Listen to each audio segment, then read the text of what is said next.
Okay, let's start level 2. Level 1 में कुछ basic बातें हमने की थी, कुछ एग्जांपल्स लिए थे, राइट? लेवल 2 मैं स्टार्ट करता हूं, हालांकि लेवल 1 के एंड में मैंने लिया था इसको, ब्लॉक ओवर ब्लॉक प्रॉब्लम्स। देखो, अक्सर ये सिचुएशन आती है कि एक के ऊपर दूसरा ब्लॉक रखा है, फोर्स कभी नीचे वाले पे लगाते हैं, कभी ऊपर वाले पर, तो उस कंडीशन में दोनों का एक्सेलरेशन सेम है, डिफरेंट है, डिफरेंट है तो क्या है, सेम है तो क्या है। अब सपोज करो यहाँ पर हम पहले में एक सिचुएशन ले रहा हूं, मैं सिर्फ 2 ब्लॉक्स पे समझाऊंगा, बाकी हम बाद में देखेंगे 3 ब्लॉक्स में उसको कैसे अप्लाई करते हैं। हम पहले इजीएस्ट पॉसिबल केस लेते हैं, ये सरफेस जो है स्मूथ है, ठीक है, और इन दोनों के बीच में फ्रिक्शन कोएफिशिएंट है, मतलब स्मॉल एम और कैपिटल एम में फ्रिक्शन है। अब इसमें ये ए पार्ट में ये बात और है कि ये फोर्स में इस ऊपर वाले पे लगा, मतलब इंपॉर्टेंट यही मैटर करता है यहाँ पर कि फोर्स तुम किस पे लगा रहे हो, ऊपर वाले पर या नीचे वाले पर। यहीं से ये केस बन जाता है, ये ए पार्ट। अब इसमें हमें सबसे पहले जो चेक करना है, चेक जो F है, देखो अब इस पर जो मैक्सिमम पॉसिबल फ्रिक्शन फोर्स है वो कितना लग सकता है, म्यू एम जी। कौन लगाएगा, कैपिटल एम की अपर सरफेस। अब किसी ऑब्जेक्ट पर तुम फोर्स लगाओ, उस पर फ्रिक्शन फोर्स कौन लगाएगा, जिस सरफेस पे वो रखा है। और friction force tendency of relative motion या रिलेटिव मोशन, दोनों को अपोज टेंडेंसी हो चलने की या चल ही रही हो, दोनों को अपोज करती। अब ये मैक्सिमम फ्रिक्शन की वैल्यू है, हमने वो ग्राफ में देखा था ना, O से A तक। अब केस फर्स्ट लेते हैं, if F is less than mu mg, अगर F mu mg से लेसर है तो स्मॉल m कैपिटल M के रिलेटिव मूव नहीं करेगा, मतलब इस सरफेस पे नहीं चलेगा, इसका रिलेटिव नहीं चलेगा, लेकिन फोर्स तो है। अब इस पूरे सिस्टम पर एक फोर्स तो है और ये नीचे स्मूथ है। अब क्या कहेंगे भाई, स्मॉल m पर कुछ फ्रिक्शन तो लगेगा ही, कितना, F के बराबर ही, हालांकि मैक्सिमम फ्रिक्शन से लेसर होगा। अब ये फ्रिक्शन फोर्स स्मॉल एम पर लगाया किसने, स्मॉल एम पर फ्रिक्शन लगाया किसने, कैपिटल एम ने, तो स्मॉल एम भी कैपिटल एम पर फ्रिक्शन राइट साइड लगा देगा। सिंपल सी बात है, सिंपल क्रोनोलॉजी समझो। फोर्स इस पे लगी थी F, इसको रोका किसने, कैपिटल एम ने, फ्रिक्शन फोर्स लगा के। और ये फ्रिक्शन फोर्स स्मॉल एम पर किसने लगाया, कैपिटल एम ने, तो स्मॉल एम कैपिटल एम पर रिएक्शन लगाएगा। Every action has an equal और अपोजिट रिएक्शन। तुमने शायद ये वर्ड पहली बार सुना कि फ्रिक्शन और रिएक्शन भी होता है, भाई हर फोर्स का रिएक्शन होता है। Every action has equal and opposite reaction का मतलब भी यही है। अब इस सिस्टम पर आ जाओ, इन दोनों पार्टिकल्स के सिस्टम की बात करें तो इस सिस्टम पर जो कैपिटल F है वो एक्सटर्नल फोर्स है और स्मॉल f कैसी फोर्सेस है, इंटरनल है। अब इस पर अगर मैं बात करूं नेट एक्सटर्नल फोर्स तो वो ओनली F है, और इन दोनों के बीच में रिलेटिव मोशन की पॉसिबिलिटी यहां से खत्म हो गई। अब इस पूरे सिस्टम पर एक फोर्स है F, इन दोनों के बीच में रिलेटिव मोशन नहीं है, तो हमारे लिए तो दोनों चिपके हुए ना भाई, तो इसको क्या स्थिति बोलेंगे, कौन सी वाली, चिपकू कंडीशन। चिपकू कंडीशन ये मतलब अब साथ चलेंगे, अब साथ चलेंगे, दोनों का फोर्स दोनों पर F, सिंपल सा formula Newton second law, F equals to small m plus capital M A, तो F upon small m plus capital M is equal to A, खत्म बात। दैट्स ऑल, राइट, सबसे सिंपल सिचुएशन है। इसके बाद अगर हम यहाँ पे ये सिचुएशन लेंगे केस सेकंड, और तुम केस सेकंड कह सकते हो कि अगर F जो कैपिटल F एक्सटर्नल है वो म्यू mg को एक्सीड कर जाए, बिल्कुल कर सकती है। तो केस सेकंड यहां से बन जाता है कि F जो है वो mg को एक्सीड कर जाए, ज्यादा हो जाए। अब क्या हो, अब इनके बीच में रिलेटिव मोशन चालू हो जाए। क्लियर?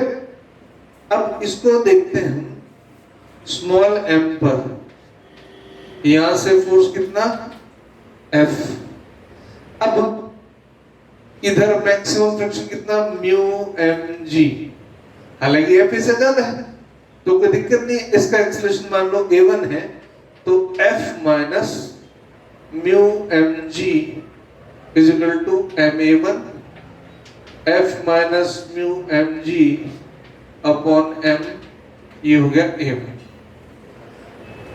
ओके, अब नीचे वाले ब्लॉक पर आना। अब इस पर स्मॉल m पर फ्रिक्शन किसने लगाया था, कैपिटल M ने, कितना म्यू mg लेफ्ट साइड। तो भाई ये क्यों चुप रहेगा, ये भी कहेगा मैं भी लगा रहा हूं। एक्शन रिएक्शन, मतलब नीचे वाले ब्लॉक पर एक ही फोर्स लग रहा है, फ्रिक्शन, जो इसने उस पर लगा। उस केस में भी, पहले केस में वही था। अब ये चिपकने वाली कंडीशन नहीं है क्योंकि फ्रिक्शन मैक्सिमम एक्सीड कर गया, रिलेटिव मोशन चालू हो गई। अब इसकी कहानी अलग है, इसकी कहानी अलग है। इसका एक्सेलरेशन सपोज a2 है तो भाई इस पर तो एक ही फोर्स है, कौन सी, ये वाली mu mg capital M a2, mu mg upon capital M is equal to a2, ये दोनों का एक्सेलरेशन, राइट। अब ये एक केस था जब हम फोर्स ऊपर वाले पे लगाते, अपर ब्लॉक, राइट। अब अगर फोर्स लोअर ब्लॉक पे लगता है वो बी पार्ट हो जाएगा।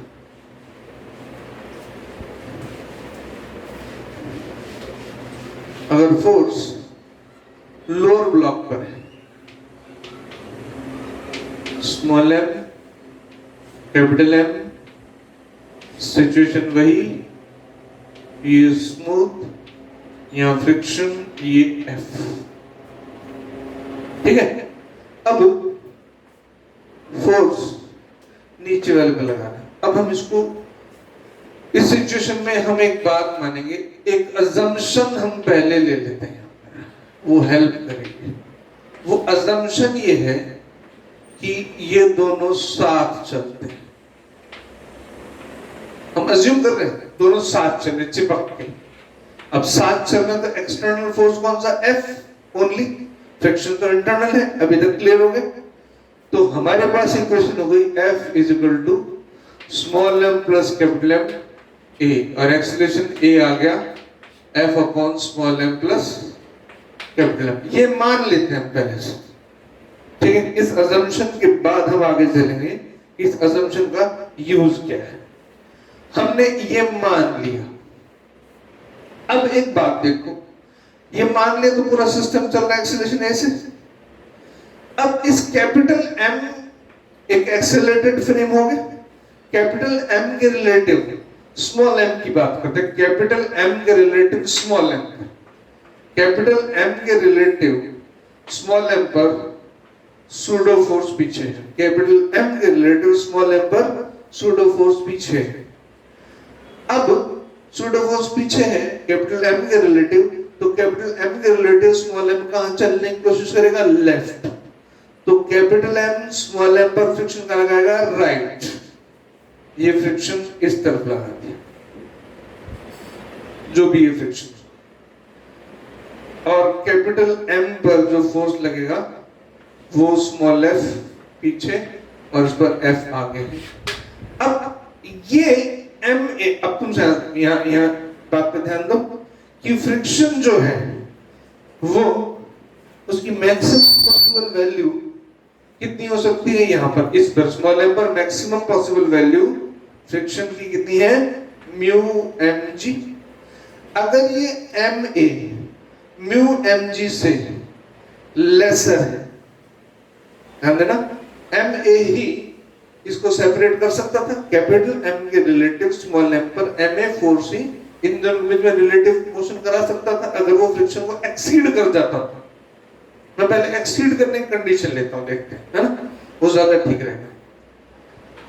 केस फर्स्ट, वहां से ज्यादा अच्छा समझेगा कि एम ए जो है वो म्यू एम जी से ग्रेटर है, यानी कि दोनों के बीच में रिलेटिव मोशन स्टार्ट हो चुकी है।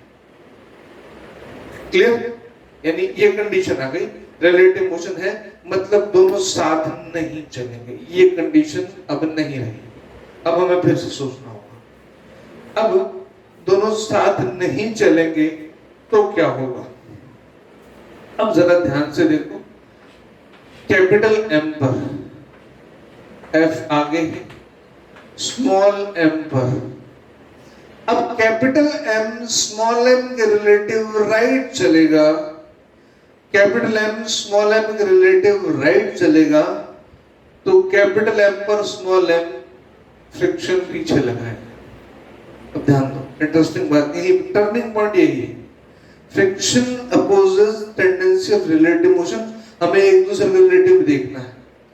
तो मैं ऐसे कहूं कि स्मॉल एम ऊपर खड़ा था, उसको तो पता भी नहीं, और कैपिटल एम नीचे आगे जाना चाह रहा है। स्मॉल एम के रिलेटिव कैपिटल एम आगे जाना चाह रहा है, तो उसके पास कौन सी फोर्स है? फ्रिक्शन है। वो तो रिलेटिव मोशन को अपोज करेगा। वो क्या कहेगा? भाई मैं तो पीछे फ्रिक्शन फोर्स लगा दूंगा, भाई ये ले। अब कैपिटल एम कहेगा तूने मेरे पे लगाई तो मैं भी लगा दूंगा, एक्शन रिएक्शन, ये ले। इंटरेस्टिंग, यही चीज है। यहां मैंने इस तरह से माना पीछे एम है, उसकी बात ही नहीं है।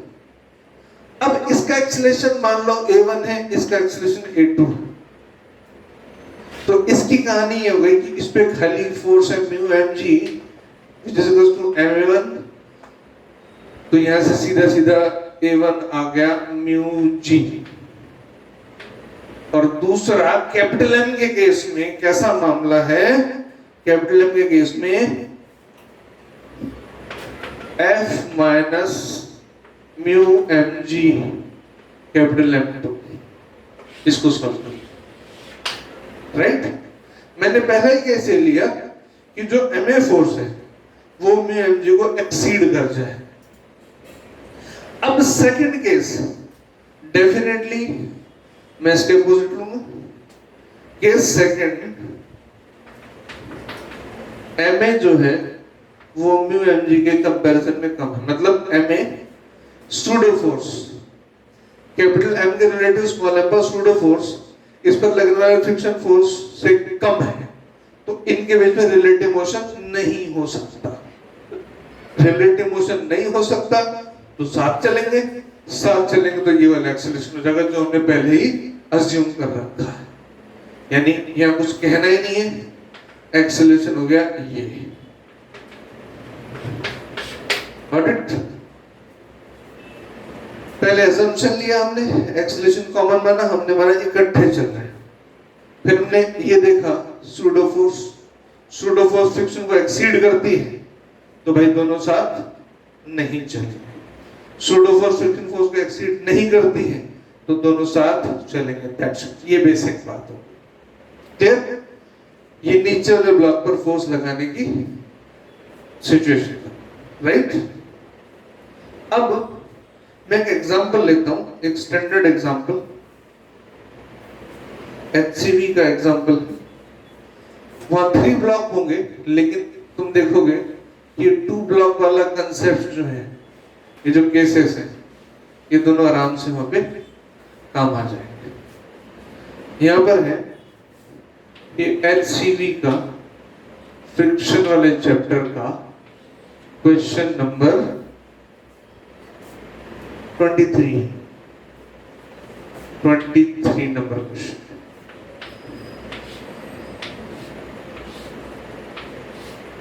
ये 2 kg, ये 3 kg, ये 7 kg। यहाँ म्यू है 0, म्यू 3 लिया 1,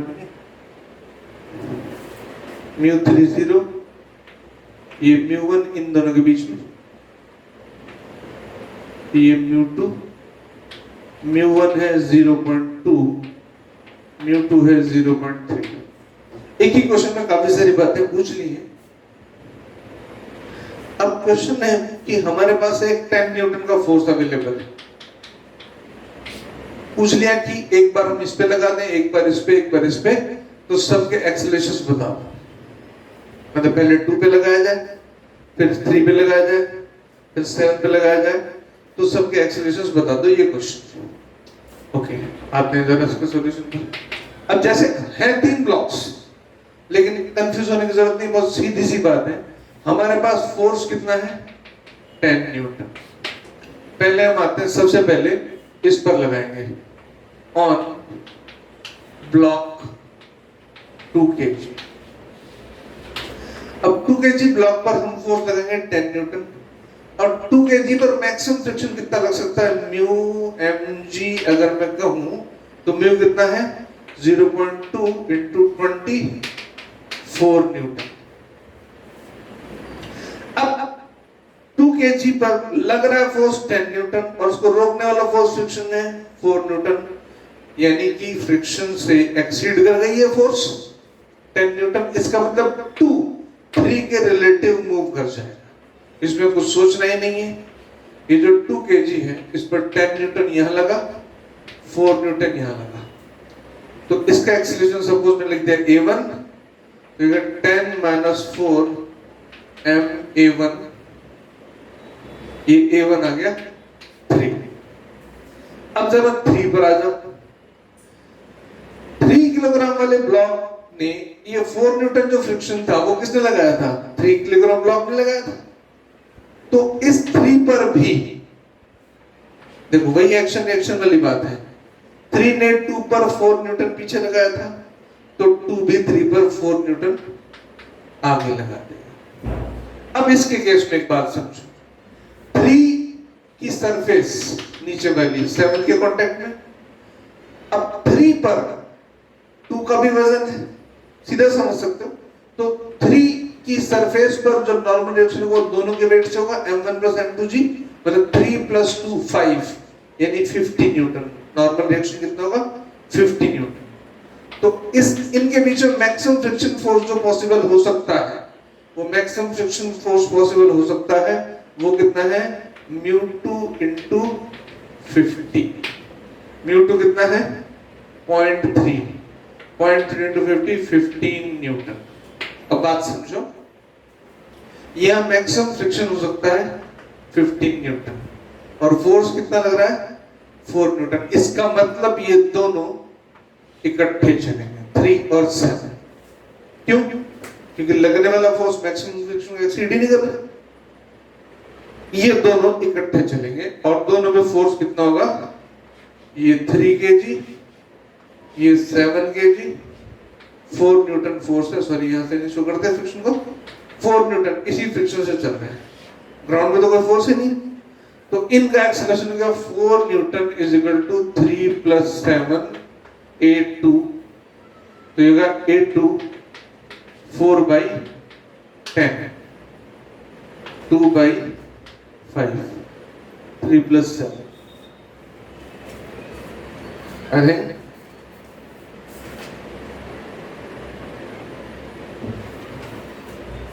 यानी कि 0.4, और ये दोनों का एक्सेलरेशन 3 का भी और 7 का भी, राइट।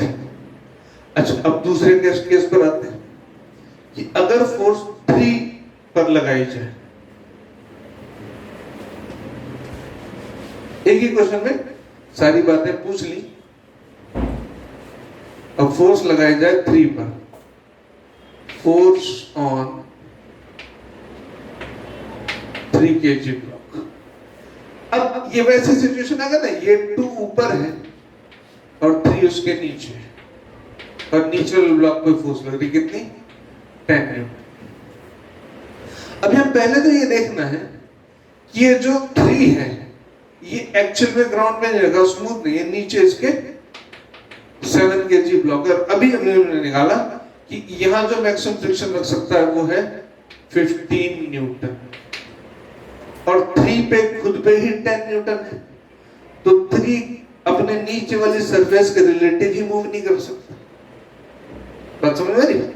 यानी कि वो नीचे वाले के साथ चिपक गया, ये फिर चिपक्यू कंडीशन आ गई यहां पे।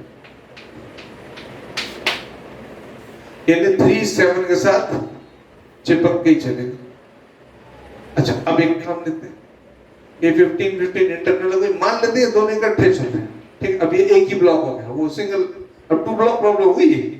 10 न्यूटन फोर्स है और एक ब्लॉक है 7 + 3 10 न्यूटन का ही। अब ये 2 ब्लॉक प्रॉब्लम में कैसे हो गया, ये नीचे मेरे पास एक 10 kg का ब्लॉक, ऊपर 2 kg का ब्लॉक, और फ्रिक्शन कोएफिशिएंट दोनों के बीच में 0.2, और फोर्स कितना मेरे पास 10 न्यूटन।